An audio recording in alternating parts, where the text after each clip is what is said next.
Un es vienkārši izslēgus, izsvītroju visus publiskos pasākumus, izstādes nekur. Un mēs kā skolotāji zinām, ka nesakrīt tas, ko rāda sociālajā vidē ar to, ko bērni skolā stāsta. Un tas man šauj korķis ārā. Līva, klausies, ko bērni tev stāsta par to, kā mums mājās iet? Nu, bet tā kopumā, par visiem bērniem. Un es viņai uzdevu jautājumu, vai jūs gribat zināt, ko bērni stāsta tagad? Šis ir podcasts Domedis, un mēs visi strādājam skolā.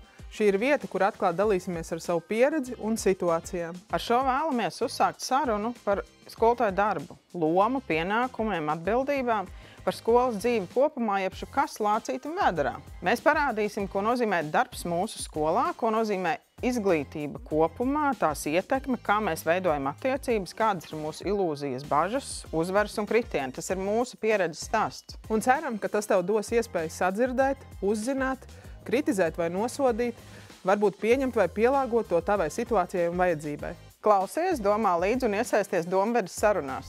Šodien vēlos ar jums parunāt par skolotāju profesiju. Kā jūs nonācāt līdz skolai, kāpēc jūs to darat, kādi ir izaicinājumi un kā jūs atjaunojaties arī viens no jautājumiem.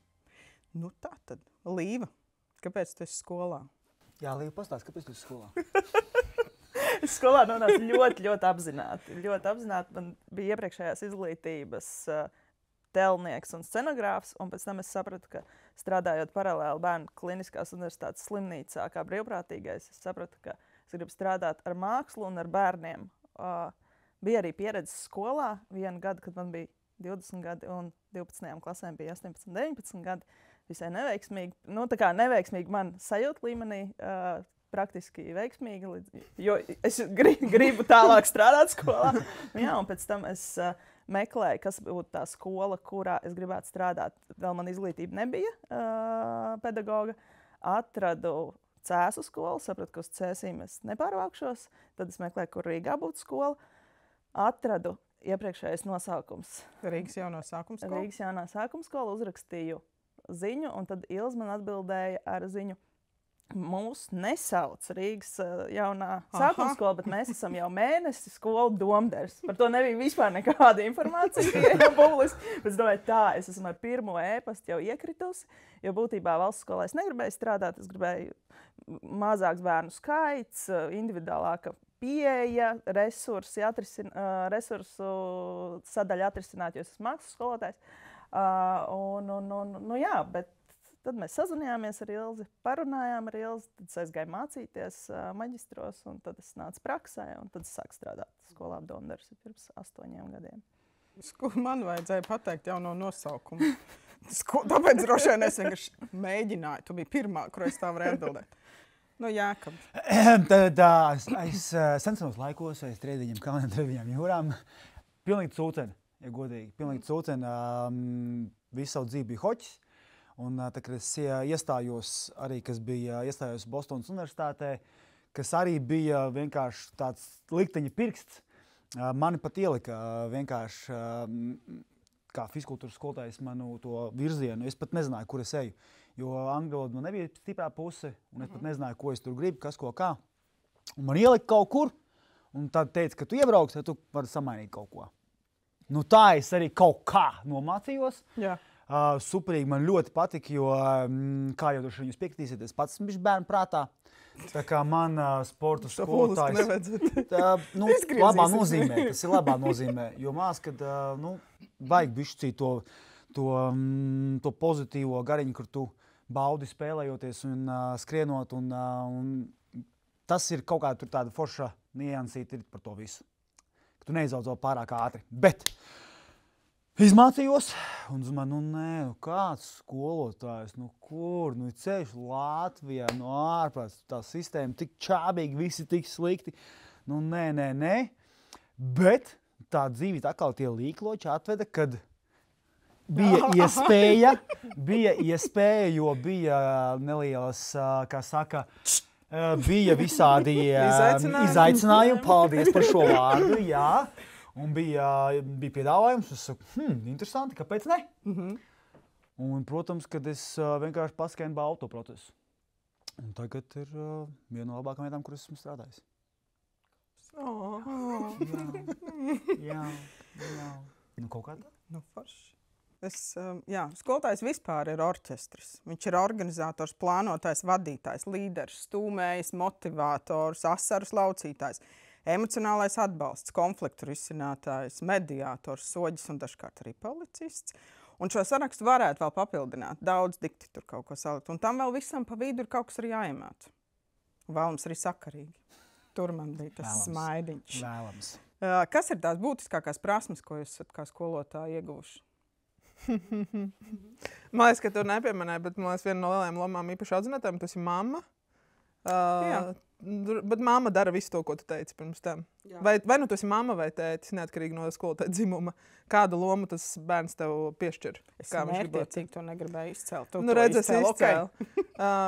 Jā, man liekas, ka mēs bieži vien aizmirstam, ka skolotājs veic strateģisko plānu veselam gadam, kas ir tematiskais plāns, komunicē gan ar pieaugušajiem, gan ar bērniem. Katru dienu viņam jāveic marketinga aktivitātes, lai nopārdotu to savu ideju skolēniem, ka viņi grib vispār stundā darīt to, ko tu viņam piedāvā, un tik bieži vien nākas vilties, un tu vienkārši nespēji to ideju pārdot viņam. Viņam tas nav interesanti. Tad tu vadi sapulci katru dienu 40 vai 80 minūtes. Tu ej cauri, tā kā, man liekas, daudzām lietām, kur biznesa vidē tur tie cilvēki piedzīvo savās darba vietās varbūt to krietni mazāk intensīvi un retākos periodos, posmos, nekā skolotājs katru dienu. Vēl tev ir jāvalda savas emocijas, jo tie sīkie tev nepārtraukti izaicina. Vai nu tevi sadusmo, izbesī, vai nu tev apskauj un ļoti samīļo, tad, kad tev asariņa birst no tā, cik forši. Un nepārtraukti menedžē to praktisko procesu un ļoti, ļoti jāmenedžē tas emocionālais, tā, lai tu vari sevi savākt, noturēties, izturēt. Man liekas, ka šonedēļ būs brīvlaiks. Visiem skolotājiem bija mērķis izturēt. Izturēt, jā. Tas kaut kas izklausās pēc augstākā līmeņa vadītāja. Es teiktu, ka tā ir. Jo biznesa vidē nesatiekas, tur satiekas pieaugušie un pieaugušie. Tas, kas ir mūsu sarežģītais process, ka it kā klients ir ģimene, bet tiešais klients ir bērns. Un viņš jau nespēja savas emocijas tā kontrolēt. Un tu nevari arī pateikt, tu esi atlaists, nenāc arī, tu nespēji te uzvesties. Tev viņš vienkārši ir klasē un būs klasē, un tev ir jāizdomā, kā ar to tik galā. Es pilnīgi piekrītu, ka pacietība ir viens no lielākajiem, kas kā mēģināt ar šo ziķeri runāt, un tad, kad tur, sprākst vai vēl tev tur 20, un tu menedžē visu to pasākumu, un tev tiešām ar tādu ļoti vēsu prātu kaut kādā ziņā jāpieiet, un tu nevari varbūt kā lieliem dažreiz kaut kā, tagad nav laika, tagad, pauzīti.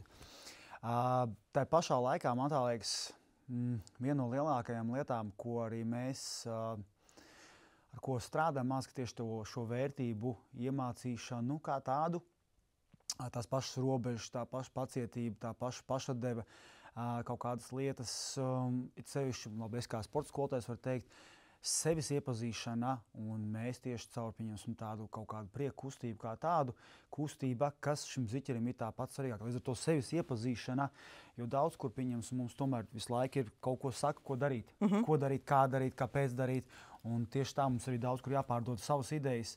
Bet man liekas, ka ir ļoti liela tāda būtība skolotājiem ir, lai šis ziķers arvien vairāk un vairāk iepazīst sevi, un ka viņš atrod kaut kādu lietu nišu, to, ko viņš vēlas, viņš ar savējām kaut kādām iekšējām zināšanām, savu iekšējo kompasu, kas viņam patīk, kas viņam nepatīk, kā sevi pārvarēt un tā tālāk neprojām, viņš jau var lekt tādu dubultu sparu iekšā. Ar to tās vielas, ko mēs mācāmies, tas ir tas priekšplāns, bet aizmugur tas tā aizskatu kaut kādā veidā, tur notiek viss tas mēģis kaut kādā veidā, ko tas ziķers pats iemācās no sevis un kā viņš sevi, var teikt, audzina, un mēs esam tādi tie gaidi, tie palīgi, kas varbūt to kuģīt mēģina kaut kādā veidā izturēt tur, kur mums vajag, protams, ne jau viņiem vajag, protams, lai mums vajag. Un prasmes tev? Kas ir tās prasmes, ko tu izmanto tagad, lai šo visu izdarītu? Pacietība. Un māc, ka tad es tieši braucot šurp domāju, kas ir tas, ko arī vairāk un vairāk es kultivēju, tā ir klausīšanās dzirdēšana.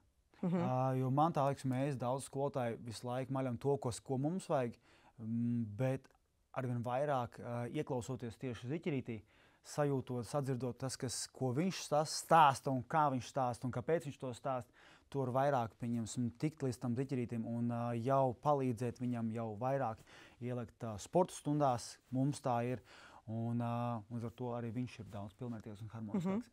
Tā kā dzirdēt un sadzirdēt. Varbūt tikai klausīties. Līdz tam bija mazāk. Tev nebija nepieciešams. Nu, vienmēr jau to vajag, bet mās, kad ļoti labi, ja pieņemsim kaut kādā tādā biznesa pasaulē, tu izstāsti savu ideju, ja piemēram, tu esi vadītājs un kāds tu nesaprot, nu, tad tu vienkārši tev ir tā kā skaidri, pieņemsim, čeklisti, ko tu gribi izdara. Tāds ziķers, nu, viņš pateiks, zini ko, skolotāji, bučs čau, nu, es vēl pasēdēšu, te tu vari drīz ilgi un dikti klārēt. Man jau pamat doma, lai tas ziķers sajūt un sadzird mani. Bet līdz ar to, ja man vajag, lai viņš sadzird mani, man vajag saprast, kas viņam ir iekšā, kas lācītiem vēderā ir. Un gadījumu pieņemsim, ka mums vajag saprast, kas to ziķeri iekustina, un katram ir tā ir sava metode, un katram ir savs iemesls, kāpēc viņam liekas, sports ir stulbs, mums viņu nevajag. Es tagad mūžā nesportošu. Kā viņu apstrādāt, kā viņam pierādīt pēc viņa kaut kāda mērauklis, kāpēc viņam šī kustība noderēs. Kā var pierādīt tik daudz skolēniem? Tev taču ikdienā viņi ir pār 300. Tas paldies Dievam nenotiek vienā dienā. Tas pakāpeniski runājoties, kādam ir labās dienas, viņš kustās, viņam vispār ir kustība, ir viņa būtība, kādam tā kustība ir mazāka. Un zinot to, ka arvien vairāk un vairāk šī kustība, es esmu pārliecināts to, ka kustība izglābs pasauli un viņi ir pamatā jebkam, tad kas ir tas, arī man izaicinājums, lai ziķerim, kad viņam ir kaut kas cits prātā, ko viņš grib, kā šī kustība var viņu tieši pilnveidot un lai viņš savā lietā, lai kas tas ir, vai tā ir matemātika, vai tās ir zinātnes, vai tā ir gleznošana, vai māksla, vai jebkas, ka viņš tā savā nišiņā, kas viņam tiešām ir sirsniņā, tas flows, viņa tā deksme, lai caur kustību viņš var kļūt vēl jaudīgāks tajā pasākumā. Izstāst vārds flow. Plūdumā! Nē, kolosāli, tas ir kontekstā par filmu. Jā, protams, ar kaķīšiem. Tu par kaķīšiem sarunas. Jākab, ko tu vari izstāstīt par to, piemēram, ar mūzikas stilu, kas var iekustināt? Man baigi gribas, lai tu Jā, padalies. mums, es tieši gribēju teikt, varbūt tā kā lai es aizplūdīšu. Tad mums viens ziķers, kas sēž. Viņš sēž un viņam nekas nav labi un viņš, nav. Mēs to runājam un šito un nav un tas un mīļākā spēle un nekas nestrādā. Bet par cik mēs esam visu laiku ārā, kas ir mums ļoti liels bonus, protams, kad bišķi vēsumiņš ir, tad ir kā ir. Bet mums visu laiku skan muzika. Un mēs sakām, klausies, veču, varbūt kaut kāds stils, kas ir kaut kāda dziesma, ko gribu dzirdēt. Jā, skolotāji, mēs mājās klausamies house muziku. Mēs tā nopietni. Reivs, viņš saka, jā, reiviņš dara. Mēs tā, labi. Protams, mums tāda muzika nav skanējusi, jo tomēr tā kā bišķi varbūt svešāk. Mēs sakam, ok, uzliekam reivu, un viņš sēž 1 minūti, sēž 2 minūti, aiziet, 5 minūti, aiziet. 10 minūtē viņš sāk kustēties. Un tikai tāpēc, ka viņš dzirdēja atkal savu kaut kādu lietu, kas viņam ir droša vide, mājas, un tagad kustās arī pie mūsu pārējām ziņģēm. Jā, jums ir ļoti laba mūzikas gama. Paldies, ļoti liels. Dažāda. Paldies, liels. Neapniek. Vakar no rīta mums bija metāls. Jā. Nebija kaut kas cits, es gribēju palūkt, lai pārslēdz. Bija. Un tas, kas mums ir ļoti svarīgi, pieņemsim, ir tā, kad atnāk, ir, piemēram, reivs, ir metāls, ir mums kaut latviešu dziesmiņas, pieņemsim, 9. Viņš atnāk pieslēdās savu. Kaut kāda mums ir viens priekšnosacījums, kad jābūt ir kulturālai valodā, lai tomēr... Tas jums ir tie noteikumi. Tas ir, jā, nedrīkst būt lamvārdi, protams, loģiski. Bet tā, kad ir dažādība. Un tad arī ziķerītis, viņš jūtās, kad viņš ir uzklausīts, viņš var kaut kādu savu pienesumu. Zinām, man liekas, tas ir tas, ko Jākabs tagad to piemēru aktualizē to, ka mums, kā skolotājiem, mums ir jābūt 101 risinājumam kabatā, tāpēc, ka tur nedara neviens universāls risinājums. Es nevaru, sapulces vadam šādi, un tagad vadam, jo pieaugušie vienmēr sēdēs pieņems, garlaicīgi, vienkārši pieklājīgi nosēdēšu. Un tas, ka bezgala godīgi, un tieši mums tie klienti ir, ka viņi to pateiks, arī tas ir pēdējais sūds, ko tu man tagad piedāvā. Viņi tiešām sejā arī pasaka, jā, sāpīgi, bet pieaugušie to nedara. Tas ir tas, kas spēja ļoti pielāgoties katram. Mums labi ir 16, bet ir klases, kur ir 30 bērni. Tev ir jāatrod risinājums katram no tiem 30 klientiem. Tā ir tā, man liekas, grūti izaicinoši. Tas ir lielākais izaicinājums, ka mums tomēr kaut kādā veidā ir paveicies. Un daudziem varētu būt tas ļoti liels izaicinājums atrast katram kaut kādu muziķu pieskaņoties. Bet to, ka tu vari apmēram mēģināt kaut kādā veidā pajautāt kaut kādus jautājumus vai kaut ko garām ejot, tas jau ar tam ziķerim ir ļoti, ļoti svarīgi. Protams, ka arī tas mūsu resurs ir cik tu vari to tajā brīdī uzklausīt un vienkārši būs, beidzās, prom. Bet kaut kādā brīdī atkal tu vari ķert no tā kaifu. Un pats izaugt no tā. Paldies, Jāka. Un turpināt spēlēties. Līva, tagad tavs stāsts. Par prasmītē. Prasmītē! Yes, prasmītē! Man liekas, nevis sports, bet māksla izglābs pasaulē. Tās esot divas lietas, kas kustība un māksla esot viena no lielākām lietām, kas attīsta vispārējo. Piekrīt. Tā kā ņem pretī. Bet par tādu būtiskāko, kas man liekas no prasmēm, līdzsvaru turēšana. Un līdzsvaru turēšana tā kā lomās neiekrist pie skolēniem kā ļoti lielam čomam, draugam un neiekrist tajā līderis, boss.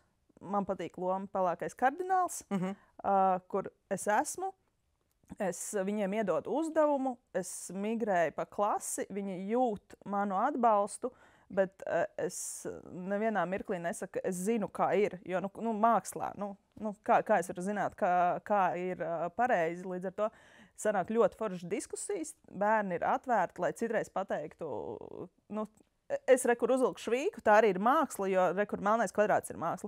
Bet tad mēs parasti paskatāmies kaut kādas tādas būtiskākās mākslas revolūcijas, un ir tādas foršas karikatūra, kur ir skolēns, kurš pieiet pie sienas, viņš saka, māmu, es arī šitā māku, uz ko tā mamma saka, tu tā māki, bet tu to neesi izdarījis. Tu neesi tajā muzejā pielicis to gleznu pie sienas un neesi tos miljonus dabūjis.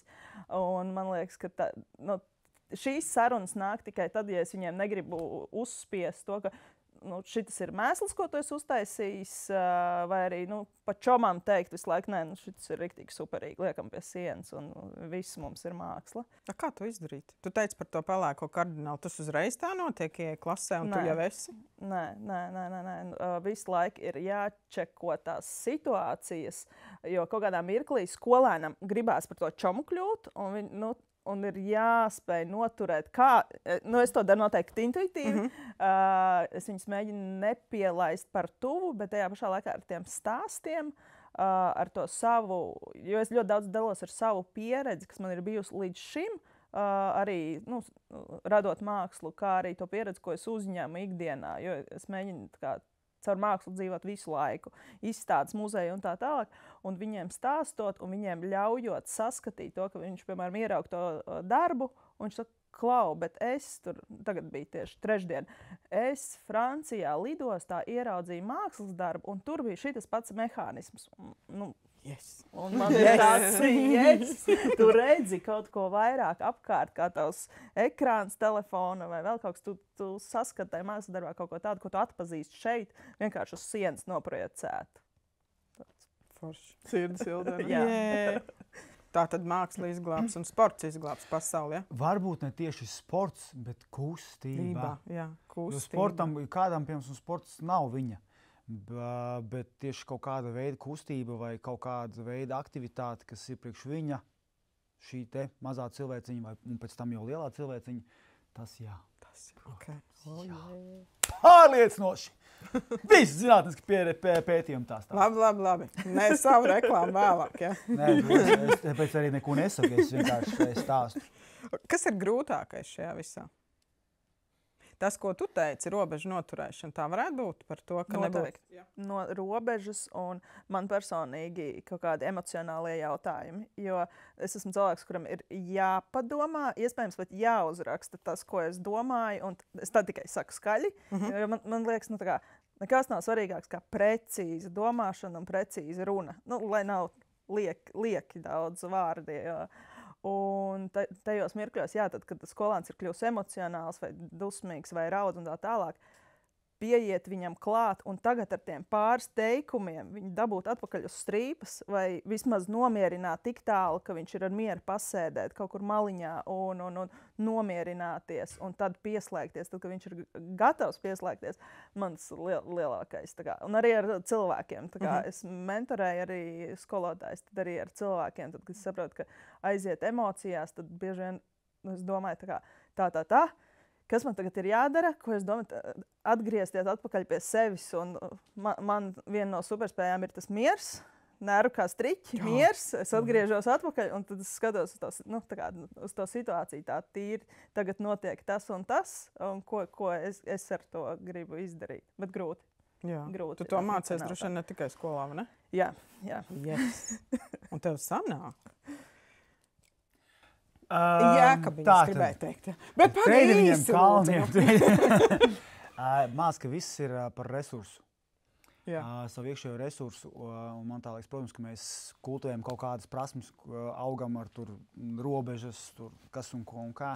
Bet, ja tev iekšējā resursa nav, tu tāpat uzsprāgs, lai arī tev nenormāls labs prasmes ir. Ar to tas maz, cik skolotāji kā tādi ir uz izdegšanas robežas visu laiku, un tā visu laiku ir uz tā sarkanējā robežiņā.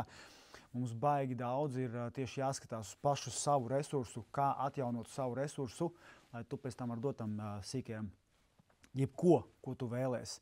Un diezgan daudz mās, ka mēs esam tajā ripulī iekšā, un mēs aizmirstam par sevi kā pēdējais. Vispār noliekam viņu malajā, labi, man vajadzētu šito, un būs jau labi, šitas jāizdara. Ka tomēr atrast to zelta vidusceļu, kur tu akal, vai tas ir, kas tev ir vajadzīgs, vai tā ir kaut kāda gleznošana, vai tas ir kaut kāds sportiņš, vai tur mazums kaut kas, tu uzlādēs savus bačiņas, un tad tu var aiziet pie tā ziķerīša un jau dot daudz vairāk. Baigi negribu ielikt skolotājs vienādības zīmi izdegšanu. Negribu. Tas man liekas, tādā ziņā izdegšana, un tā arī kaut kur ir māc mūsu atbildība. Katram pašam. Katram pašam, jo māc, ka tā izdegšana ir tāds klišejisks, mēs esam izdeguši visi. Jā, bet tāpēc, ka mēs daudz kur neieklausāmies sevi, un tas nav tikai skolotāji. Jā. Tas ir māc, ka vispārējais pasākums, kur mums ir 24/7, mēs maucam, kamēr mēs vairs nevaram. Un vienkārši atkal mēs kā izglītības sistēma, kur mēs tomēr tā informācija mēs dodam tālāk, mums ir jādod informācija tālāk, kur viņš šo informāciju arī var saņemt un sajust.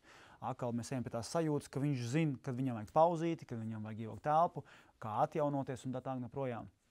Un tas mās ir lielākais resurs, kuru mēs paši varam dot no sevis, dot tālāk arī un, protams, ne tikai stāstīt, bet arī paši darīt. Jo tas nākamais mans jautājums tieši bija, kā jūs paši atjaunojaties?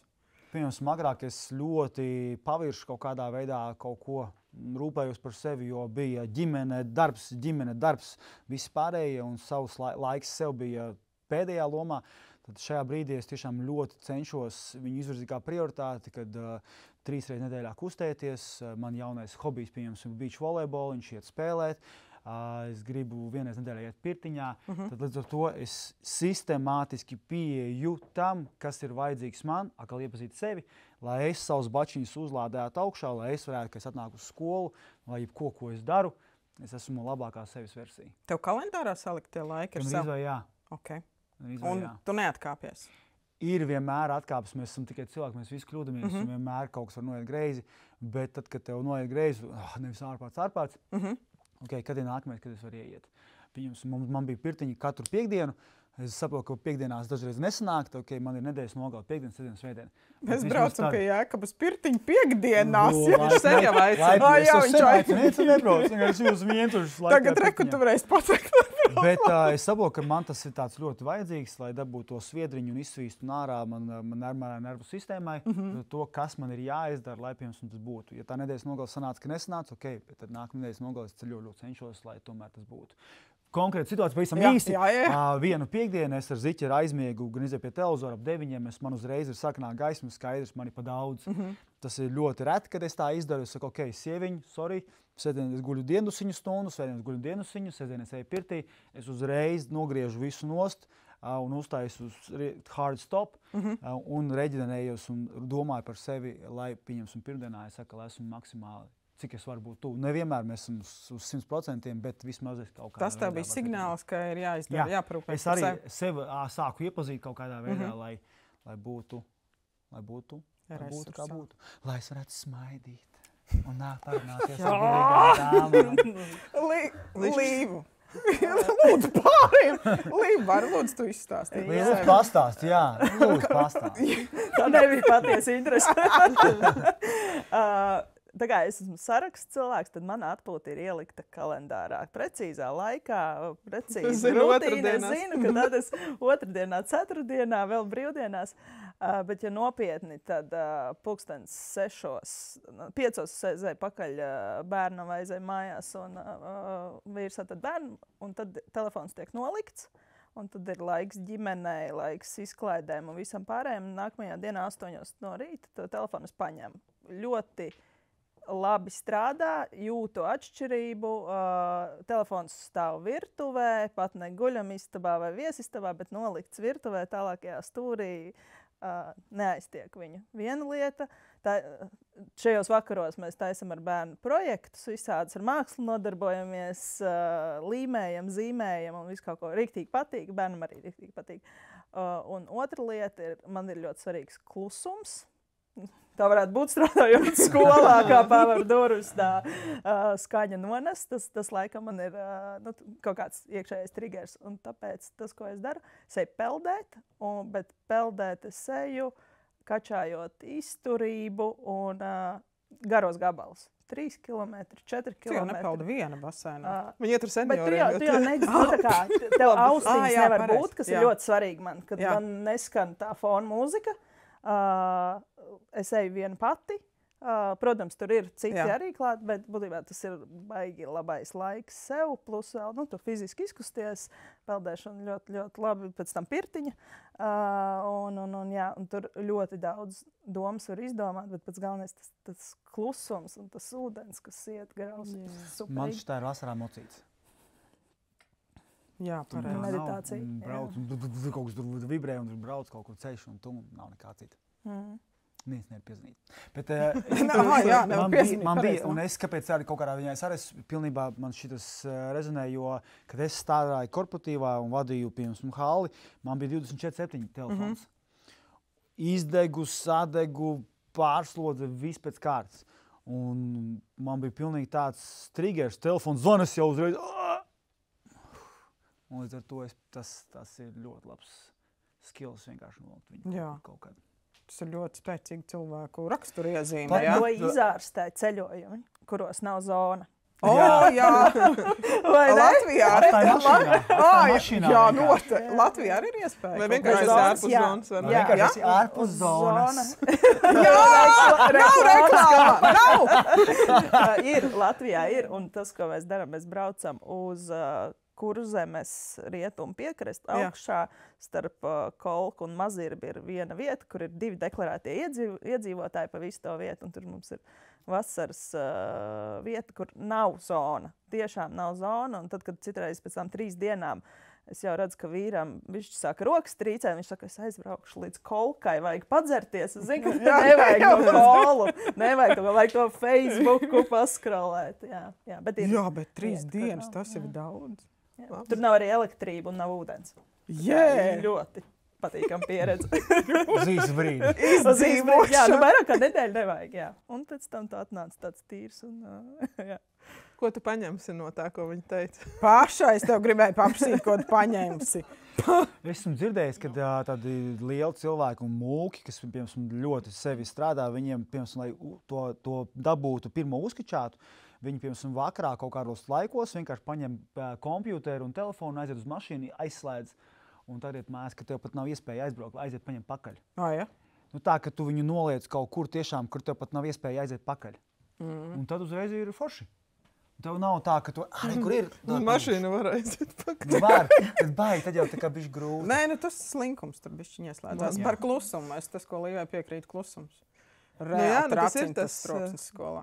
Piedodiet. Tas ir tas, ko mēs esam runājuši. Jā, mēs vēl nesen runājam.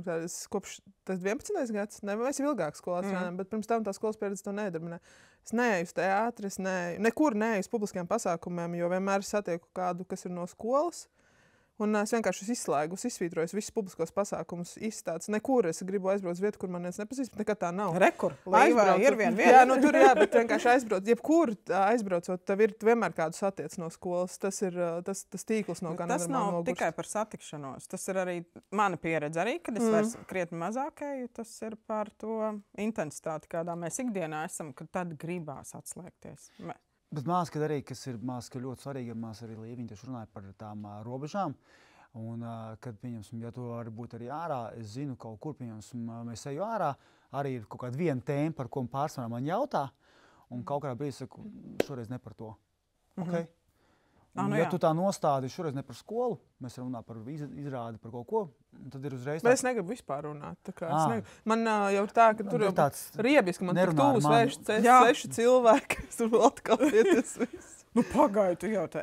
Nē, vienkārši tas ir tas, tā intensitāte, kas arī tur, protams, es neesmu atradis mehānismus. Man jāatcer, ka man ļoti patīk kapas kopt. Tur neviens netraucē. Tu vari runāt, neviens neiebilst. Kādam ir nesakopti kapi. Jā, man lūdzu zvaniet, rakstiet. Es neesmu kādu laiku to darījis. Man īstenībā jāatjauno, vienkārši man darba terapija strādā, kur var ātri redzēt rezultātu. Jo skolā tas viss ir izstiepts tik garā, tā kā... Ja jūs vedot stundas, tu tā kā jūti to rezultātu, bet ja neesi tik daudz vairs pie skolēniem, tad tas viss ir tāds... neizmērojamā plašumā. Tad es jau nopriecājos, ka tagad būs labs laiks rītā, es grābšu zāli. Man nav pat ko grābt, bet es grābšu. Mēs tev varam piedāvāt. Man arī bija ko pagrābt, ja godīgi. Droši varbūt ciemos. Es nerunāšu tejiem. Šis labs. Es neesmu pakalpojums tikai tad, ja jūs atlaidi, ja jūs ar mani nerunāsiet. Vēl tev varbūt kaut kas ir dats. Es esmu ļoti slikts piemērs. Es nemāku atjaunot. Tas jau mans grafiks, braukšana un loģistika ir viss tāds vienkārši, ka es esmu laimīga tikusi mājās. Un viss es neesmu atradis. Es gribu atrast tās, ko tu pastaigas vēl kaut ko, bet jā. Mums ar tevi jāuztais sacensība un jānoliek telefons. Kur ilgāk izturēs? Kaut gan nē, es gan esmu. Man modinātājs jānopērk, jo es telefonā. Es neslēdzu internetu ārā vakarā. Tas gan. Es slēdzu nakti internetu ārā, un tu man nenāk nekādi pīkstuļi. Lielākais laikam ir, kas atjauno vispār ir pašplūsmu, tas flows. Tas kaķītis. Mēs diezgan daudz, piemēram, mums ikdienā pajautā, piemēram, kas ir tie jūsu flowi. Daži var nosaukt 10 piemēram, flows. Mēs pat neapzināmies to, ka mums reāli kaut kāds 100 flowi, kas ir mums ikdienā, ko mēs darām, kur mēs pat nepiefiksējam. Un kad vienkārši tas ir kaut kāds mehānisms, kur to kultivējot, darot, iepazīstot kaut kādas lietiņas, tu atrod to, kas tev dar. Un dažreiz tajā ikdienas ritmā mēs vienkārši, kā ir tā ir, ka mēs pat nepamēģinām. Jā, bet tā emocionālā slodze jau ir milzīga. Vienkārši šajā darbā tur pat fiziski jau tu neesi. Tāpat tā jau vingrot, fiziski savu ķermeni kustinu ikdienā. Man ļoti skarbs seks pateicis, kas būs, ja es nevingrošu. Tāpēc tas mani mudina. Vienkārši, tā kā sadot pa pakaļ kārtīgi, tev būs tas un tas, ja tu to nedarīsi. Bet tās garīgās emocionālās slodzes, nezinu, ļoti grūti ir, tāpēc, ka tev visu laiku ir neparedzamas situācijas. Viņai bail varbūt būs. Mums pati gribētu iemācīties man tikai visu laiku dzīvības apdrošināšana man ir. Domdara klubiņu.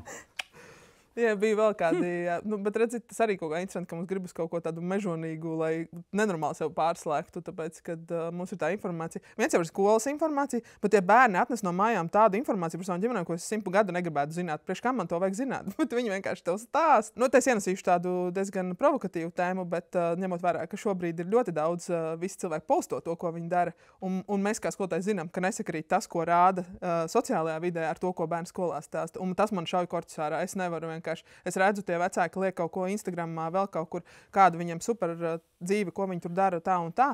Bet, kad es dzirdu pilnīgi pretēju pusi skolā, un šis man vēl manu galvu ļoti, kā ar to visu rīkoties, pie kuras patiesība, pie kuram tad ir patiesība, pie kā turēties.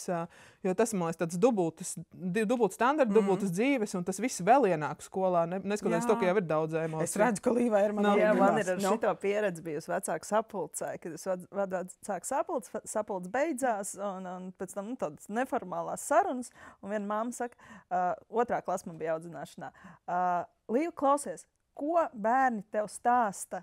Par to, kā mums mājās iet. Bet tā kopumā, par visiem bērniem. Un es viņai uzdevu jautājumu, vai jūs gribat zināt, ko bērni stāsta? Neviens vecāks nepateica, ka grib zināt, kāda informācija jānes. Mums ir ļoti viņi nebija gatavi tam, jo mēs visi zinām, ka bērni pateiks, kā ir. Un izstāstīs. Un līdz ar to viņi nebija gatavi tam. Protams, ir kaut kādas lietas smieklīgas, ko viņi stāsta, bet es domāju, ka tam pieaugušiem ir tā baila sajūta, ka tomēr izstāst par daudz tas bērns. Un redzot, te ir arī tā nākamā lieta, kad, ko es ar to informāciju daru. Es viņu paturu pie sevis, bet es varu būt arī ritīgs riebeklis skolotājs, un es varu izmantot to informāciju. Es ceru, ka nevienā skolā tā nenotiek, bet tā ir milzīga vara, kas mums beigās ir. Mums ir informācija, kas nav, ko mēs varam izmantot pret kādu. Ka man reizēm gribētos bāzt, bet nedrīkst. Nu, nē, ētiskās normas jau mēs visi ievērojam. Bet vienkārši reizēm ir tā, ka tu man stāsti tādu bullshitu par to, kas tev tur mājās notiek, bet es redzu, ka tam bērnam vajag kaut ko, un es zinu, kas notiek mājās no tā bērna stāstītā. Un tad ir grūti, jo tu nedrīksti pateikt, ka tu nedrīkst nodot to bērnu, viņš tev ir uzticējies, un tā uzticēšanos to nedrīkst laust. Tāpēc, ka mums vajag to, lai tie bērni paliek ar mums, un lai viņi uzticās tam, ko mēs darām, lai viņi nāk runāties. Un tad ir tā, ka es nevaru izdomāt risinājumu, man nav vairs ko piedāvāt, tāpēc, ka es vienkārši zinu, ka nekas nestrādās, jo es to patiesību nevaru izmantot. Šis ir arī 11 gadu mana pieredze, tieši tas pats ļoti daudz ilūzijas pazudis starp to, kas notiek vienā vidē un otrā vidē. Ir grūti, tāpēc iet uz pasākumiem, vai teikt, ka viss ir forši, un ir tiešām, tas ir traki. Jā, nesakrīt. Nu, tā ir atkal vēl viena prasme, ko mēs vienkārši turi muti, tad, kad viņa jātur un mēģina izlīst pēc iespējas pieklājīgāk, nenododot bērnu un nesačakarējot attiecības. Jā, bet citreiz vecāki šo izmanto.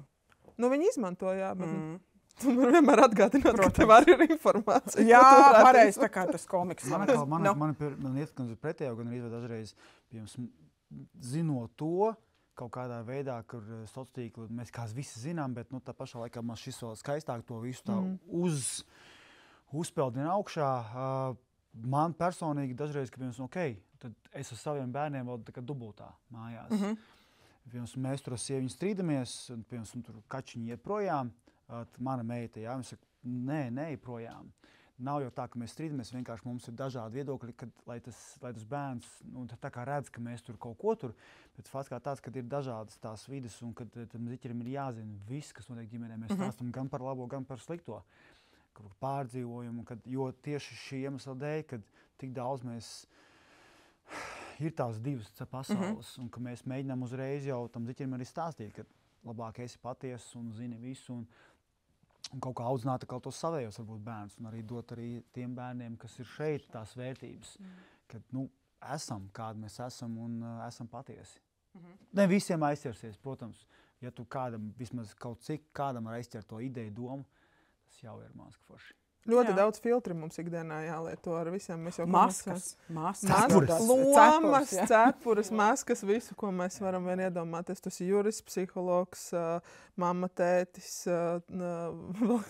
psihoterapeits. Jā, tā minēja. Jā, bet tas viss ir, ko tu izdzīvo. Bet tā ir reāli. Mēs jau esam vienkārši paplašinātāka ģimene šeit ar visām nepatikšanām, visām. Kā tu esi? Ģimene nemaz tik daudz. Labi, es tā negribu noniecināt, bet ģimene visu tās vecākas, tos visas lomas nemaz nevar paņemt. Nu, viņiem nav tā iespēja, tāpēc, ka viņi jau ir ar saviem to noteikto bērnu skaitu, kas viņiem ir.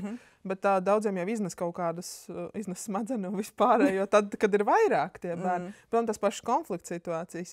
Tev ir jāzina, kā tās bērns reaģē, kā tu viņu runās. Vai tur viņiem var abiem kopā runāt vai nevar. Tev jāpazīst un jāzina, kā reakcijas no visiem bērniem. Tev jāzina arī, kurš kolēģis varēs šo jautājumu risināt, kurš nē, ka mēs viens otram ejam pajautāt, hei, tu vari paņemt tos. Citreiz tev jābūt uz robežas rupjam ar to bērnu, tāpēc, ka tev ir vienkārši tas ir veids, kā tu viņu var izsist no tās, no tā, nezinu, prāta stāvokļa, kurā viņš ir, lai tu varētu sākt. Tā kā tu neesi vārdarbīgs un tā, bet tur ir tāds, ka tu reizēm domā, bāc, tūlīt būs pārstrīpē, bet es intuitīvi domāju, mēģināšu. Es zinu, ka tev piemērs, kur tu pēc tam pārējiem atvainojies. Tur viena bērnu bija gan rupja, pietiekami rupja, kas no malas izskatījās diezgan traki. Un tad tu pārējiem stāsti, kāpēc tu biji tāda. Jā, tas ir arī, jebkurā situācijā, man liekas, ka mums ir vairāk kolēģi, kuri ir, zinu, kad stāsta, kad pasaka. Jā. Jēkabiņš nē. Jēkabiņš nekād neko. Bet ir kolēģi, kuri vienkārši, viņiem ir savs, mums katram ir savs iekšējais standarts, kā skolotājiem vai direktoram vienalga, kas vada kaut kādu procesu. Un tad, ja es jūtu, ka es to savu iekšējo standartu esmu pārkāpis, es jau sevi sodu par to. Es jūtos neērti, iespējams, ka bērni vispār to nav nolasījuši. Bet ir labi, ka mums ir tas iekšējais standarts, un tas jau balstās uz vērtībām. Bet mums ir jāskaidro un jāsaka, kāpēc es tā rīkojos, kāpēc es šoreiz pateicu kādu rupju vārdu, tāpēc, ka vienkārši citādāk viņi nesaprot, viņi arī mācās no tās. Tā ir tā kopīga mācību situācija, kur es kā pieaugušais mēģinu to iznest to situāciju maksimāli labi, cik var, un bērni redz arī. Jā, tā kā. Man pat aiziet tālāk tās robežas un pārliecība, ka mūsēji iekšā dažreiz mēs vienkārši reaģējam uz to bērnu kaut kādu veidu, kad vienkārši aiziet izplūst kaut kas ārā, bet man liekas, ka arī daudz, kur vienkārši, kur ir, es apzinos un ar pārliecību es saprotu, kas ir jādara, lai to ziķeri dabūtu tur, kur viņu vajag dabūt. Tas ir tās viena no lietām, ko es arī baigi ņemu. Ļoti daudz, kas uz čuju notiek skolā. Nu, tā ir. Mēs katrs vienkārši balstoties savu pieredzi un kā neieiet tajā trakajā pieredzē, ka tu vairs nezini, kā rīkoties, tu to aizēji, paņem to klasisko skolotāju, kurš ar lineālu uzšoja pa galdu. Mums tikko kaut ko runāja. Mums bērndārzā bija tā, ka, ja mēs negulējām, mums skolotāja tā audzināja Erasmus audzīti, atceros vienmēr viņas vārdu. Viņai bija tāds kokas, ziniet, kādreiz šūšanā izmantoja tāds koka, viņam bija platāks lineāls garais. Viņa mūs sita, ja mēs negulējām. Es esmu to piedzīvojusi. Bet vienkārši tas, ka tas viss ir atpakaļ. Ja jūs nesarat, kā iemetināt savu bērnu. Bet, protams, ka es nesapratu, bet visi vienkārši bija panikā un trauksmē, kad Erasmus audzīti lika gulēt. Tas bija traki. Bet zinu, ka mēs mūsdienās taču neizmanto tādas metodas, bet zinot to metodi, ka tu esi tādā situācijā bijis, tas jau ir pats galējais. Mums visiem galējais ir sliktākā pieredze, kas mums ir. Tos taču savaldīja visi klausīja tajā brīdī. Un tu neaiziet uz to, neizvēlēties, jo tas ir vienkāršākais, ko pateikt. Aizveriet visi mutes, sēdiet, neviens nekustās un izmantot vienkārši to varu līdz galam. Tas arī ļoti grūti ir, jo ir kaut kāda situācija, ka tev iznes jumtu tā, ka tev liekas vienkārši labi, ka mums ir tas mehānisms, mēs izējam vienkārši ārā no klases, palūdzam kolēģim ieiet. Jo ir reizēm tev jāaiziet no klases, jo tu vienkārši nespēji vairs. Tev jau tvaiki nāk pa visiem galiem laukā, jo tev liekas vienkārši tos katliņš tā vārās, ka tu nespēji vairs šito. Ja tu esi ārā un tu nekur nevar iziet, tu esi ārā. Tu esi stūra var aiziet. Tu var iztvaikot. Jums vispār ideāli, jo jūs divatā esat tādā ziņā, ka viens var notīties. Tā kā tiešām. Bet tā ir. Mums arī, labi, tas mums ir tā, ka pie mums ir arī, un arī es domāju, ka ir tādas dienas, kad pat ne ziķerīši iznes to smadzeni, bet vienkārši tev ir pa daudz pašam, un tu vienkārši atnāc mākonītī. Un dažreiz mums ar tā, mēs atnākam, es skatos, nav tā diena. Saku, večuk, viss kārtībā.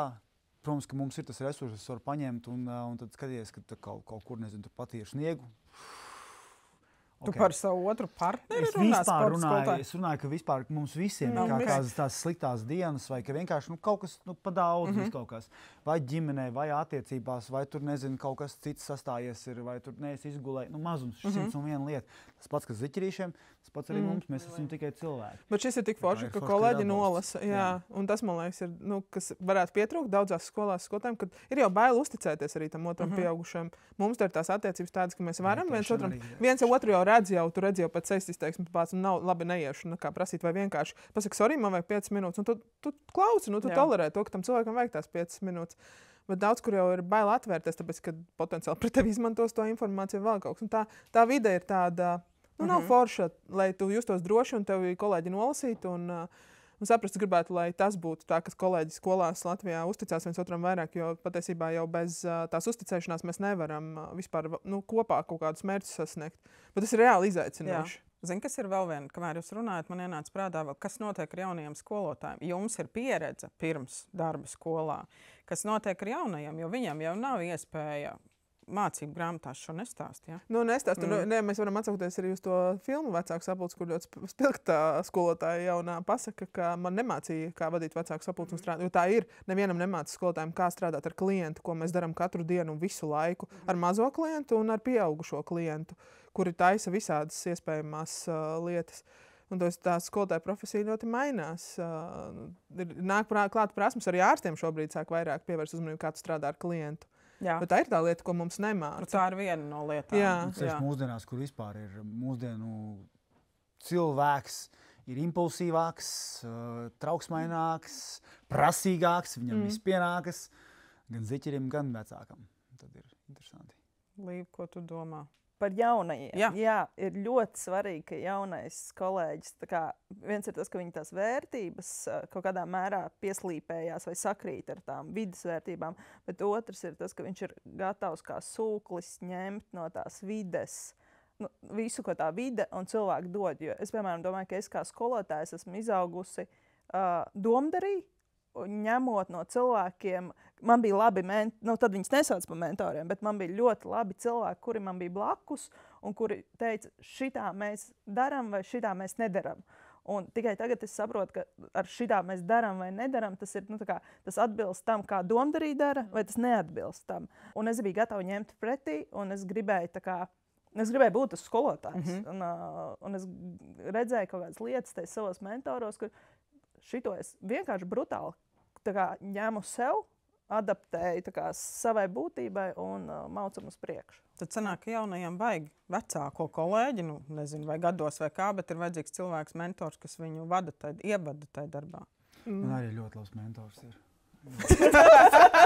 Liekulis! Tā, lai citi saprot, Līveri, ka Līveri Labākais mentors. Kāds tev ir bijis? Man ir viens bijis, bet labākais, kāds man ir bijis.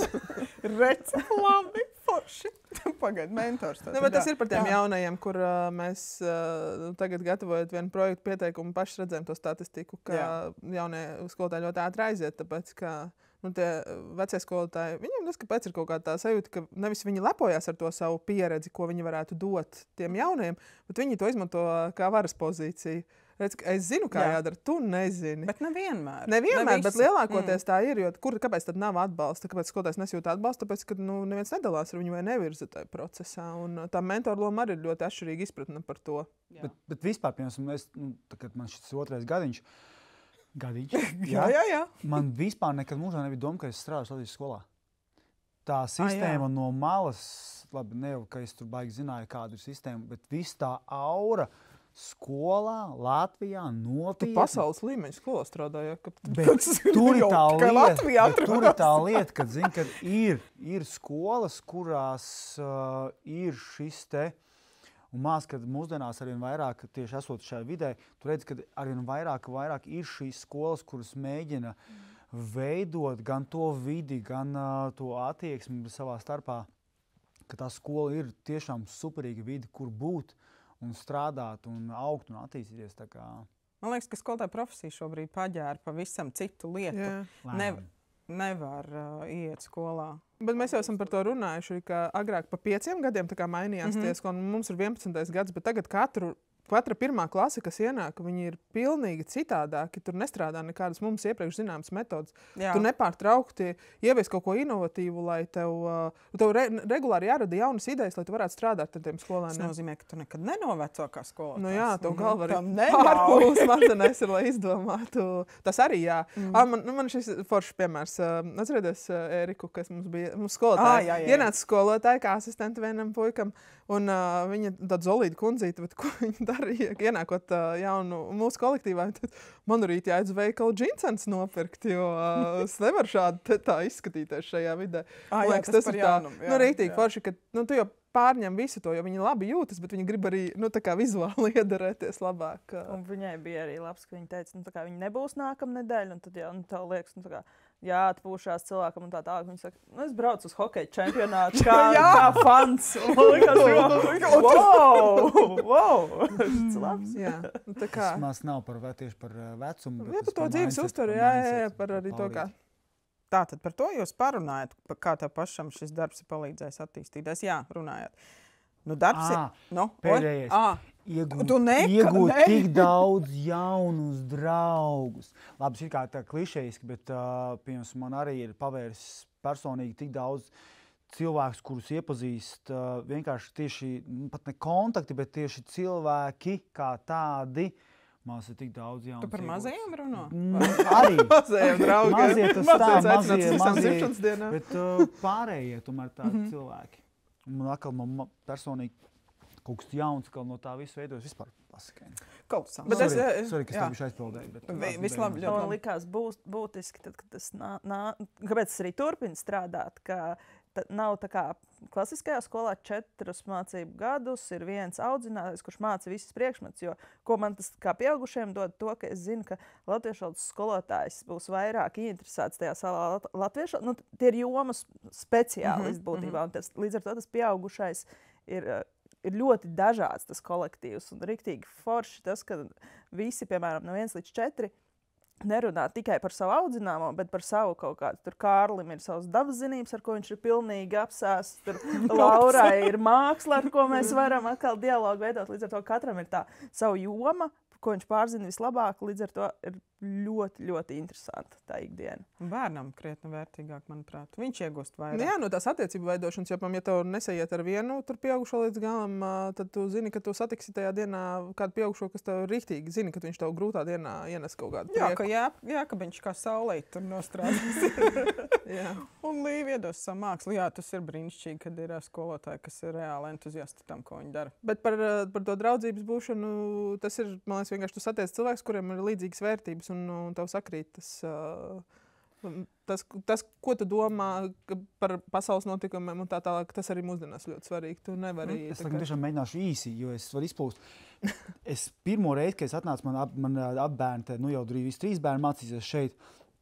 Un pirmā reize, kad es atnācu kā vecāku šeit, man bija svarīgi, mans kompass bija, lai kaut kam ir jēga. Un mēs māsa Daci tad bija, vai man droši vien, kad var būt tās... Tur padomāju, atkal tie vecāki, ārprāt.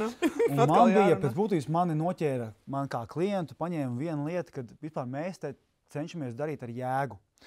Un tas arī, kas aizgāja uz, to jūs varat griezt ārā, par šo pašu mācību spēju, ka pēc būtības ir šī te jēga, kas ir palīdzēt bērniem, kas nāk, kā paldies domdariem, kad mēs varam ļoti jaudīgā, labā vidē, kur palīdzēt šiem ziķeriem, man nāk, kā es atkal no sportiskās vides, no kustības vides, varu salikt šīs divas lietas, kas iziet kopā. Un kā šim ziķerim atkal es kā profesionāls varu iedot gan izvēl vairāk un jau tādā Vislatvijas līmenī. Un tad, pateicoties domdarim, kur ir šī te jēga šim te lielākam tādam, jēga, tā viņš arī ir. Saliekot to caur kustību, viņš var kļūt vēl jaudīgāks un labākām atzīmēm un tā tālāk. Un te viss tās labi lietas, kad nāk no tā. Bet tas viss atkal ir no šīs vides, no šiem cilvēkiem. Un tas jau tā papildinās. Nav vienu dienu aiziet, atnāca cilvēks vai ne, un tagad pēkšņi ir. Tas viss jau iesējās kaut kad, kaut kur, aplējās ūdentiņi, aplējās ar zemīti, vēl kaut kas saulīt uzspīdēja. Un tad tu teici, ka īsi. Tas viss skaistais uzauga. Kā šī burvīgajā puķīte. Reku tu arī paņēmi pēdējo jautājumu. Ne, pēdējais jautājums tāds bija, kāpēc tu to dari. Man liekas, tu šobrīd brīnišķīgi atbildēji. Līvu, ļausim tev to. Kāpēc tu dari? Skolotāju darbu.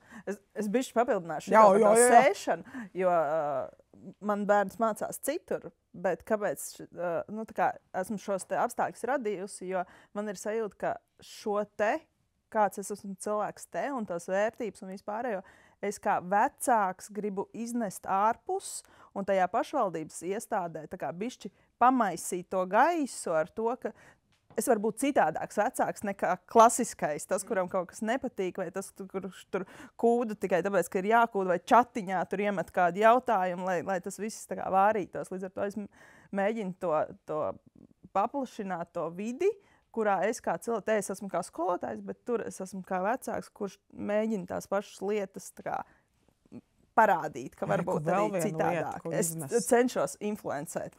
Es nezinu, kā man tas sanāk. Tur ir diezgan pretimnākoši audzinātāji, līdz ar to ir ļoti foršas diskusijas, kas tur veidojās. Un tieši par izglītību kā tādu. Kad aizēju sīkajiem pakaļ. Sīkajiem pakaļ. Jā, citiem influencē skolotāju darbus. Ka ir citādāki skolotāji arī. Klau, nu tad kāpēc tu to dari? Kāpēc es to daru? Ja man liekas, ka māksla izglābs pasauli. Bet... tādās lielos vilcienos, man liekas, ka tās lietas, par ko mēs te runājam, un pats svarīgākais arī prasmes, tā kā man ir diezgan liela bāze ar visādām materiālu mācībām un tādām lietām, tad tas skolēns, kurš sēž matemātikā pie klades, latviešu valodā pie klades, projektors klade atgādne, tad viņš atnāk te un ierauga to 3D vidi, kur viņam liek ar to bīstamo nāzi apieties, viņam liek matemātikas zināšanas, lineāls zīmols, un tad tev ir mērogā kaut kas jāuztais, un izrādās tā matemātika ir 3D, nevis vienkārši tajā kladē vai tajā atgādnē. Un tas moments, kad viņam ieslēdzās tā spuldzīte augšā, ka kur matemātikā man teica to, un kur es to varu izmantot, vai citreiz es viņam paprasu, jums ir šitas te mācīts? Jā, kaut kādi saka, labi, atkārtosim, un tur par mērogiem, par visu to. Man liekas, ka tas moments, kad saslēdzās kopā, tas ir tas, kādēļ ir vērts nākt uz darbu un redzēt. Jā, tu vari redzēt. Jā, ir tādi momenti, ka viņam, vai, piemēram, māksla netop vienā mirklī, un ar to es arī viņus vienmēr mierinu, ka viņiem gribās, lai viss uzreiz ir smuki, bet mūzika arī katra stunda nav koncerts. Līdz ar to nevar būt tā, ka tu atnāks uz mākslu un visu, ko tu tur radīsi, uzreiz būs super smuki. Un tad tas process, ka mums ir projekts, piemēram, mēnesi vai pusotru mēnesi, un ka viņš lēnām tapina, un tas gala rezultāts ir tā spuldzīte, kas iedegās. Un tas ir ilgtermiņš, un bērniem ar pacietību ir kā ir šobrīd. Jā, viņiem gribās ātri, un mākslā nenotiek lietas ātri, un bišķiņ tā parīvēšanās, bet rīktīgi superīgi. Jā. Kā tev acis staro par tavām spuldzītēm? Dats, tu arī gribi? Nu, jā, man liekas, ka tā par jēgu tas ir lielākais, kad mēs varētu darīt daudz citas lietas, ir daudz vienkāršākas. Es strādāju biroju darbu, es strādāju klientu apkalpošanā, bet tu izdari to darbu, aiztais durvis ciet, un tas ir kārtējs papīrs, ko tu uzrakstīs, vai kārtējā vēstule, ēpasts, ko tu nosūtīs. Bet tu ietekmē ļoti daudzus procesus, un ne tikai to bērnu dzīvi vai viņu viedokli, kā viņi domā par konkrētām lietām. Tu maini vecāku viedokli, un gala beigās tu maini daudzu citu skolotāju domāšanas veidu un to, kā viņi dara lietas, un viņi ierauga, kāpēc tev ir vērts tā kā varbūt personīgāk runāt ar to bērnu, uzzināt lietas. Un gala beigās visforšākā sajūta ir tad, kad tu ej pa ielu un tev tas absolvents nāk pretī un pasaka čau un paprasa, kā man iet, nevis pāriet uz ielas otru pusi. Tad es saprotu, ka mēs tiešām esam savu darbiņu izdarījuši labi. Es klausījos, kad Dats runāja un sapratu, ko 11 gadi ir nodarījuši, gribēju teikt. Respektīvi, ko ir izmainījuši šie 11 gadi? Varētu darīt citu darbu, tas ir skaidrs, viņš būtu krietni vieglāks. Varētu krietni mazāk domāt, bet te ir. Es kad ieraugu, ka Līva tikko stāstīja par tām spuldzītēm, ko viņa piefiksēja savā ikdienā, es saprotu, tiešām. Mēs spējam, mēs esam radījuši vidi, kurā ar spuldzītes iedegās. Tas ir tik forši. Un kurā Jēkabs liek visu laiku mums pagalmā forša mūzika. Nu labi, sports ar tur ir, protams, es par mūziku priecājos. Jo man nevienreiz nav apnicis. Es to saprotu, ka jums ir ļoti labi mūzikas gauma. Nopietni. Jā, un pieskaņoti svētkiem. Arī. Jā. Un pēc emocionālā stāvokļa mēs liekam. Jā, to es redzu. Kā mums ir, kad nāk smagais kaut kāds, ok, tur bišķi tumšāk tā aiziet. Un tur aiziet darīt. Bet man liekas, ka tāds jau mērķis bija, kāpēc ir skola radīt vidi, kurā mēs gribam paši strādāt. Un ar tādiem cilvēkiem, kā mēs gribam kopā strādāt. Tāpēc, mēs nezinājām, ko tas nozīmē. Ko tas nozīmē? Mēs, ir labi, ka nezinājām. Jā, kā mums kāds gudrs cilvēks teica, ka ja mēs zinātu, ko tas nozīmē, tad neko nedarītu. Tieši tā. Bet tā pašā laikā māc, ka arī daudz, kur neko citu nedarītu, bet māc, ka tā vide un tas pasākums ir tas, kas reāli pašiem arī ļoti patīk.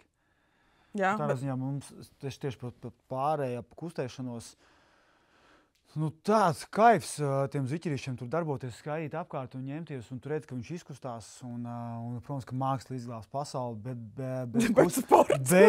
bet ja viņi tie ziķerīši neizkustēsies, viņi arī mākslā, diemžēl, neko nevarēs. Bet viņi mākslā kustina plaukt. Ko viņi tur nekustina? Viņiem jābūt paurītim tīram, lai viņi redz, kur radīt. Nē, un tā, ka vienkārši tev pašam ir skaisti, ka viņi izkustās ar smaidīgām sejām, pēc tam aiziet ar sārtiem vaidziņiem, aiziet un ir gatavi kaut ko uztvert to visu pasākumu, ka tu redz, ka tu esi nevis, kā sportiņš pēdējā malā, kur tas ir kā pēdējais, bet ka tu vari būt viens no iemesliem, kāpēc tas ziķers ir tāds, kāds viņš ir. Un tas ir baigi skaisti, kad atkal nav viens svarīgāks, bet visi kopā. Tā ir atkal, no kuriem nāk, kuras vīds es nāku, tā ir komanda. Tas nav viens, kas izdara visu, tagad matemātika pats svarīgākā un vispār ir tāds štruntiņš. Man liekas, ka tieši otrādā, kad visi kopā savienojās tādā kopējā ļodiņā, kur kā zupiņa nav tikai buljoniņš, bet ir arī vispārējās garšīgas. Tu par zupiņu tagad sāk ļoti garšīga zupiņa. Ļoti garšīga. Es par to zupiņu, kur mēs esam uzvārījuši. Jā. Ļoti forša zupiņa. Nē, labi par zupiņas. Nē, riktīgi forša komanda. Tas, par ko man reizēm prieks. Skāba, reizēm par asu, bet kopumā ir. Arī tik asa, ka dažkārt jāraud, bet citreiz sanāk tāds tur. Soļanka, nezinu, pēkšņi tur augstā zūd, brīnišķīgi. Tu tikko dzirdēji mūsu pieredzi. Ja tu zini kādu skolotāju vai vecāku, kuram tas varētu noderēt, padalies. Mēs labprāt gaidīsim tavus jautājumus, ierosinājumus nākamām tēmām un iespējamos komentārus un turpināsim diskusijas.